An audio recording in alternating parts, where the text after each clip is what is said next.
Hello guys, নতুন একটা love story নিয়ে চলে এলাম। দেখতে থাকো, ভালো লাগলে সাবস্ক্রাইব লাইক করে দেবেন। না, সাধারণ কয়েকটা কথা লিখছি। তাহলে কান্না করব কেন? তুমি তো একটা পাগলি, অল্পতেই কান্না করে ফেলো, তাই বলছি। আচ্ছা যাই হোক, রেহানা, তুমি কি জানো আমার সবচেয়ে বেশি মন খারাপ কখন হয়? কখন?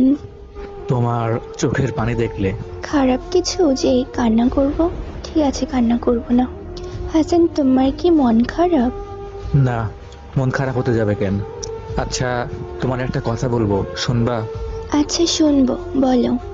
আজ শেষবারের মতো সেই গানটা শোনাবা? শেষবার বলতেছো কেন? এরপর থেকে আমি আর শুনতে চাইবো না, তাই। কেন? আরে, আজকের পর থেকে তুমি রেগুলার নতুন নতুন একটা করে গান শোনাবা। এক গান আর কতদিন ভালো লাগে বলো? ও আচ্ছা। হ্যাঁ, আর শোনো, কখনোই মন খারাপ করবা না, ঠিক আছে? মন খারাপ করব কেন? কিছু না, এমনিতেই বললাম আর কি। তোমার কি হয়েছে আমাকে বলো প্লিজ। আরে পাগলি, তেমন কিছুই না। আচ্ছা ঠিক আছে, রাত অনেক হয়েছে, এখন ঘুমাও। আচ্ছা ঠিক আছে, তুমিও ঘুমাও। আচ্ছা শোনো, বলো। অনেক ভালোবাসি তোমায়, আমায় কখনো ভুলে যেও না। আমিও তোমাকে অনেক ভালোবাসি। পরদিন সকালে রেহানা তার বান্ধবীকে নিয়ে হাসানদের বাসায় যায়।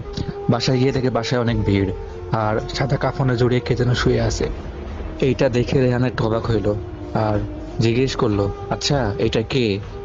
সাইড থেকে কে যেন অ্যান্সার দিল, এটা হাসান। ওই এই পৃথিবীর মায়া ত্যাগ করে চলে গেছে। এইটা শোনার পরে রেহানা সঙ্গে সঙ্গে ওখানে চিৎকার দিয়ে অজ্ঞান হয়ে পড়ে যায়। এরপর টানা 3 ঘন্টা পর তার জ্ঞান ফিরে সে এদিক ওদিকে কিছু না ভেবে কিছু না শুনে সে ডাইরেক্ট চলে যায় হাসানের রুমে। রুমে যাওয়ার পর হাসানের কথা অনুযায়ী একটা বক্স পাই। বক্সটা খোলার পরে ওইখানে একটা চিঠি পাই।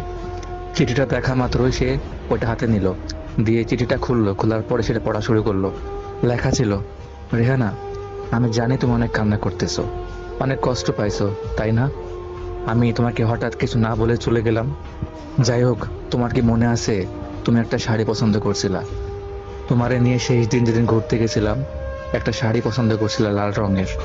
শাড়ির দাম ছিল 1890 টাকা। বাট আমার কাছে টাকা না থাকায় তোমাকে ওইটা কিনে দিতে পারছিলাম না। বাট কাল যখন আমার কাছে টাকা আসলো, সর্বপ্রথম আমার মাথায় ওইটাই আসছে। দেন আমি মার্কেটে অনেক খোঁজাখুঁজি করার পর ওই শাড়িটা পাইলাম। যে দোকানে আমরা দেখছিলাম ফার্স্টে শাড়িটা, ওই দোকানে অনেক খোঁজাখুঁজির পরে পাইছিলাম না।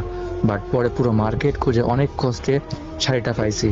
দেখো, শাড়িটা বক্সের নিচে রাখা আছে, হাত দাও পাইবা। এখন তুমি হয়তো ভাবতেছো যে আমি এত টাকা কই পাইলাম। তুমি আশরাফ খানকে তো চিনোই, তোমার বাবার খুব ক্লোজ ফ্রেন্ড। উনি একটা সায়েন্টিস্ট, ডক্টর। তো উনি একটি নতুন ঔষধ তৈরি করছে, যে ঔষধটি একটা মানুষের শরীরে যাওয়ার পর 1 থেকে 2 ঘন্টার মধ্যেই